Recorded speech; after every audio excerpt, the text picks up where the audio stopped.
aventuriers de la lecture, j'espère que vous allez bien. On se retrouve aujourd'hui pour ça, Nos étoiles contraires de John Green. C'est l'histoire de Hazel, 16 ans, qui a eu un cancer de la thyroïde et qui a les poumons truffés de métastases. Donc il est clair qu'elle ne va pas survivre à son cancer, mais en tout cas elle vit aujourd'hui avec le cancer. Cependant, elle a régulièrement des épanchements de liquide dans les poumons. C'est très positif cette histoire. Donc je reprends. Elle a des épanchements de liquide dans les poumons et donc elle doit se faire régulièrement enlever le liquide. Elle a beaucoup de mal à respirer, donc elle porte aussi tout un attirail à base de bonbonnes d'oxygène pour l'aider à respirer. Et on va un peu suivre son parcours. Alors notamment, sa maman, elle ne va plus en fait à l'école normale. Elle a passé ses examens à distance et elle continue à aller à quelques cours à la fac. Cependant, sa mère souhaite qu'elle se socialise et donc elle va aller à un groupe de parole et notamment un groupe de parole pour jeunes cancéreux qui est fait dans une église et qui est animé par Patrick, un espèce d'huluberlu plein de bons sentiments. Donc elle va parler un peu de ce groupe et notamment de ces jeunes qui sont dans ce groupe avec des départs qui signifient deux choses, soit la mort, soit la rémission totale du cancer et la guérison. La guérison, pas la guérison, la guérison, Elodie. Donc dans ce groupe, elle a un ami, Isaac, qui lui a un cancer au niveau des yeux et il est en train de perdre progressivement, enfin il a perdu un côté d'œil, enfin la vue sur un côté d'œil et il va sûrement devoir se faire retirer le deuxième œil. C'est gay, hein. Et cet ami Isaac avec qui Hazel s'entend bien va un jour amener un de ses amis à lui qui s'appelle Augustus Waters, c'est bien ça, oui, Augustus Waters, qui a le même âge qu'eux et qui lui est censé être en rémission en fait de son cancer. Il a eu un cancer à la hanche, un ostéosarcome et il a dû être opéré au niveau de... alors pas à la hanche, à une jambe pardon, il a perdu une de ses jambes. Il porte une prothèse et lui est en rémission. Donc il va la rencontrer là-bas. On va passer entre Augustus et Hazel et ils vont se rapprocher très rapidement. Hazel a une façon de répondre et un humour qui est assez féroce et en même temps très pertinent, auquel Augustus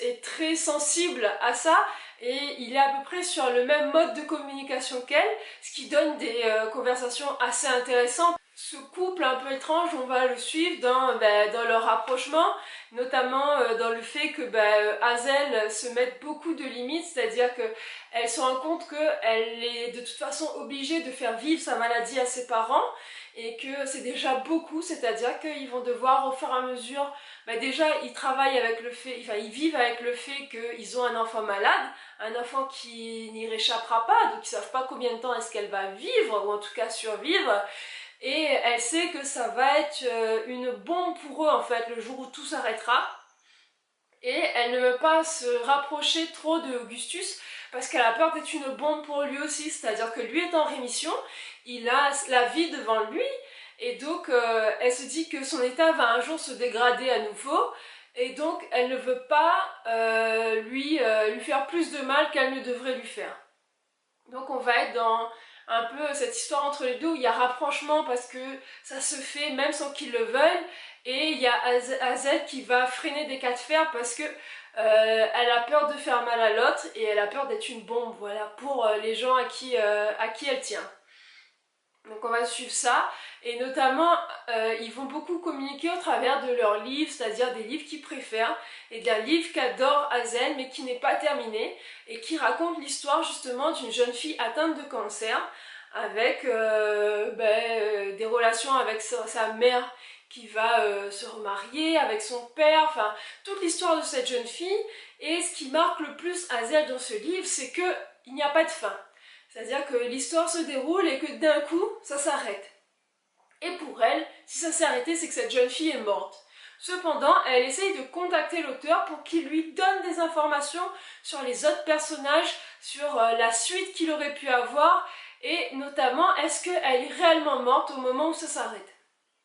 Augustus va lire ce livre, elle va proposer à Augustus de lire le livre, il va le lire, et il va devenir aussi fan qu'elle, et ils vont mener toute une enquête, essayer de contacter cet auteur pour qu'il puisse leur donner des réponses. Et ça va pas être aussi simple que ça, parce qu'au départ, l'auteur ne répond pas.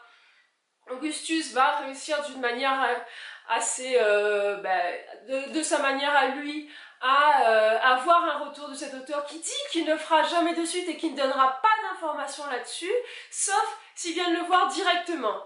Et bien sûr, ils n'habitent pas dans le même pays. Donc, c'est compliqué pour Hazel de voyager, vu son état. Augustus pourrait y aller, mais c'est pas son rêve à lui, c'est celui de Hazel. Et cet auteur tout à fait obtus sur sa réponse, ils ont quand même besoin de son avis. Enfin, de son avis, de ses réponses. Donc, on va suivre leur cheminement dans leur relation à deux et leur cheminement pour aller trouver la suite de ce livre. Et franchement, alors je vais pas vous dire la suite parce que c'est spoilé. Et vous n'êtes pas là pour être spoilé, sinon dites-moi, hein, à chaque fois moi je spoil les livres, il n'y a pas de souci, hein. On peut aller jusqu'au bout, je peux vous raconter la fin. Mais je ne vais pas le faire aujourd'hui. En tout cas, ce livre, il parle bien sûr du cancer chez des jeunes, et chez des jeunes qui sont censés s'ouvrir à la vie sur ces âges-là, et en fait pas du tout. Et au début, j'ai aimé le livre parce que y a un humour qui parle réellement de la maladie, réellement de ses conséquences, mais qui rend suffisamment léger le thème pour qu'on puisse s'accrocher, pour qu'on puisse avoir envie de continuer et pour que les personnages soient sensibles tout en étant protégés un peu de ce qui peut leur arriver. Je sais pas si je dis bien ça, je sais pas, c'est pas grave, des fois j'ai du mal à m'exprimer. Donc, c'est très intéressant. Et puis à un certain moment, je me suis dit, mais pourquoi je lis ça? Pourquoi je lis ça? C'est en train de dégénérer, pourquoi je lis ça? Est-ce qu'il faut continuer? Et vous n'avez pas le choix, quoi. Le livre est tellement génial, l'histoire est tellement bien amenée, il y a un rythme et tout ça, que vous accrochez et que vous continuez. Alors franchement, si vous le trouvez, si vous avez la possibilité de le lire, n'hésitez pas parce que ça c'est une vraie pépite et j'avais beaucoup entendu parler sur Booktube, sur internet, sur les blogs et tout et je comprends l'engouement que les gens ont pour ce livre parce que il est fantastique quoi. Et alors c'est pas le plus simple à lire, c'est pas celui... Enfin, si vous avez la tête pleine de choses, ne le lisez pas, hein, lisez-le dans un moment où vous êtes plutôt peace, tranquille quoi, et vous allez être peace après parce que faut pas non plus que vous viviez un truc dur juste après, mais en tout cas il est chouette quoi, enfin je vous le recommande grandement. Si vous l'avez lu, dites-moi ce que vous en avez pensé, j'aimerais beaucoup avoir votre avis. Si vous l'avez pas lu, est-ce que vous avez envie maintenant ou est-ce que je vous ai totalement refroidi? Et puis sinon, à bientôt, ciao bye.